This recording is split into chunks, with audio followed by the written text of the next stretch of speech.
వీరు మోగుంట వెంకటేశ్వరరావు గారు, మేడం పేరు కళ్యాణి గారు, లక్ష్మీ కళ్యాణి గారు. దర్శనం ఇచ్చారు ఫస్ట్ లక్ష్మీదేవి లాగా. ఇది ఎవరో నంబరు నేను చెప్పిన కంప్లీట్ గా. కాకపోతే నేను ఒక 20 లక్షలు 30 లక్షలు చెప్పి నేను వాళ్ళకి ఇవ్వడం కూడా జరిగింది. కలవడం కోసం ఉండిపోయింది సార్. మీ ఆశీర్వాదం ఉంటే తప్పకుండా జరుగుతుందని కోరుకుంటున్నానండి. వచ్చాను ఒక చిన్న చిరు గిఫ్ట్ గా.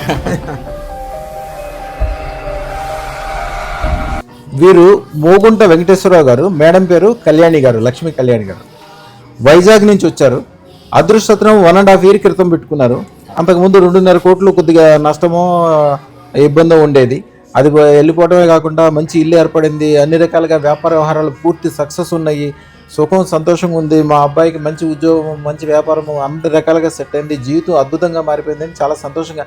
మధ్యలో 2 సార్లు కూడా వచ్చారు ఊరికే కలవటానికి. యాక్చువల్గా వారు హైదరాబాద్ వచ్చారు. నిన్న వారి పని అయిపోయింది, కానీ నేను నిన్న కలవలేదని నన్ను కలవడం కోసం ఇవాళ దాకా ఉండి వెళ్తున్నారు.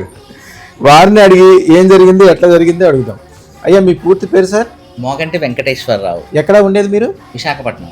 విశాఖపట్నం. ఓకే. అదృష్టత్రం వేసుకుని అన్నాళ్ళైంది? సంవత్సరంన్నర క్రితమే వచ్చానండి. అంటే నేను యాక్చువల్లీ కొన్ని వీడియోస్లో చూశాను. ఓకే. చూసిన తర్వాత నిజంగా అపనమ్మకంతో ఇక్కడికి వద్దాం చూద్దాం అనుకుని వచ్చాను. వచ్చిన తర్వాత అనకూడదు కానీ మీ పాపగారు నాకు దర్శనం ఇచ్చారు ఫస్ట్ లక్ష్మీదేవి లాగా. విష్ణుమూర్తిని చూడలేదు కానీ లక్ష్మీదేవి ముందు మీరు ప్రసన్నం ఇచ్చారు కంప్లీట్గా. ఇచ్చిన తర్వాత తను చెప్పడం, నేను అదృష్టరత్నం తీసుకుని వెళ్ళటం. ఒక 1 week 10 daysలో ఏదైతే నేను ఒక ₹1 కోటి ప్రాపర్టీ నాకు దక్కలేదో వాళ్లే మళ్ళీ నా దగ్గరికి వచ్చి ఈ ఇల్లు నీకు ఇచ్చేస్తున్నాము, డబ్బులు మీ దగ్గర ఉన్నప్పుడు ఇవ్వండి అన్న. ఇది ఎవరో నంబరు నేను చెప్పిన కంప్లీట్ గా. కాకపోతే నేను ఒక 20 లక్షలు 30 లక్షలు చెప్పి నేను వాళ్ళకి ఇవ్వడం కూడా జరిగింది. అది కంప్లీట్ కూడా చేసేసుకున్నాను మొన్నటితో కంప్లీట్ గా. వాళ్ళు నాకు ఒక సంవత్సరం టైం ఇచ్చారు. ఆ సంవత్సరంలోనే పూర్తి చేశాను. అది ఎప్పుడైతే పూర్తి చేశానో మళ్ళీ నేను మీ దగ్గరికి రావాలి, మళ్ళీ మిమ్మల్ని కలవాలి, కలిసి వెళ్ళాలని రావడం జరిగింది. ఇదే కాకుండా నా వ్యాపారంలో కూడా ఈ రోజు కూడా నేను మళ్ళీ కొత్త వ్యాపారాన్ని స్టార్ట్ చేయడానికి మిమ్మల్ని దర్శించుకుంటూ ఆ వ్యాపారం కూడా ఇక్కడి నుంచి స్టార్ట్ అవుతుంది కాబట్టి అది చేయడానికి కూడా నేను ఓకే అనుకుని వచ్చాను. కాకపోతే నిన్నే నా పని కంప్లీట్ అయిపోయింది. కానీ సార్ కంపల్సరీగా రేపు ఉంటారు, ఈ రోజు అయితే లేరండి అని అనడంతో నన్ను కలవడం కోసం ఉండిపోయాను సార్. అంతకు ముందు మీకు 2.5 కోట్లు ఇబ్బందిలో ఉండేదా? అవును, చాలా ఇబ్బంది ఉండేది. ఒకటే కాదు, మనం ఏదనుకున్నా అయ్యేది కాదు. ఇప్పుడైతే నేను ఓపెన్ గా చెప్తాను. అంటే నాకంటూ గురువుగారి మీద ఒక నమ్మకం, ఆ నమ్మకమే సార్ కంప్లీట్ గా. ఇక్కడ ఏంటంటే డబ్బు రూపేనా నాకు అని కాదు, కానీ మార్గం అనేది సులువైంది. ఫస్ట్ మార్గం అంటే మనం ఏదైతే అనుకుంటున్నామో అది మనం కావాలనుకొని ఆ దీక్షతో భగవంతుడు రూపంలో ఉన్న మిమ్మల్ని నమ్ముకొని మేము ముందుకు వెళ్తున్నాం.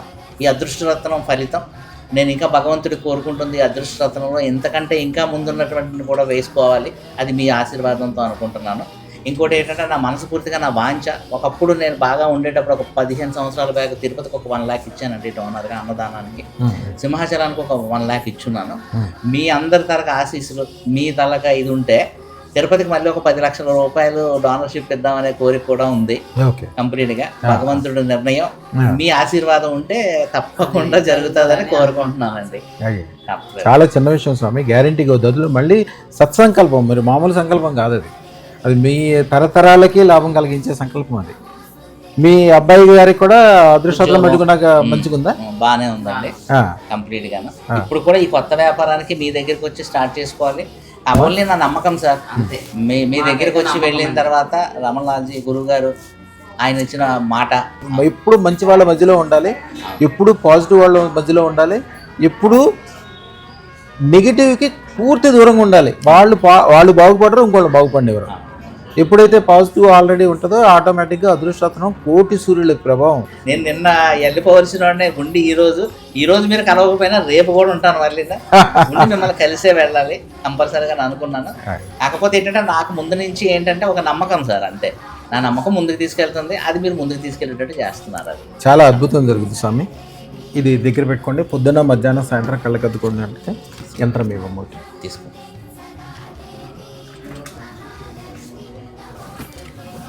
ఈ యంత్రాన్ని కూడా అమ్మా ఇంట్లో ఈశాన్య మూల పెట్టి 3 రోజుల పాటు రోజుకి 3 కొబ్బరికాయలు చొప్పున పొద్దున్న మధ్యాహ్నం రాత్రి కొబ్బరికాయలు కొట్టాలి. 3 రోజులు 3 పూట్ల సాంబ్రాణి దీపం వెలిగించడం, ప్రసాదం పెట్టడం చేయాలి. 3 పూట్ల 3 రోజుల పాటు అంటే 9 కొబ్బరికాయలు.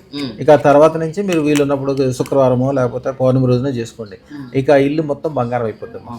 వచ్చాను ఒక చిన్న చిరు గిఫ్ట్గా. వీరు కానుక తీసుకొచ్చారు. అయ్యా శుభం బియాత్, శుభం బియాత్, శుభం బియాత్. కానుక తీసుకొచ్చి ఇస్తున్నారు ఇప్పుడే. శుభం బియాత్, శుభం బియాత్.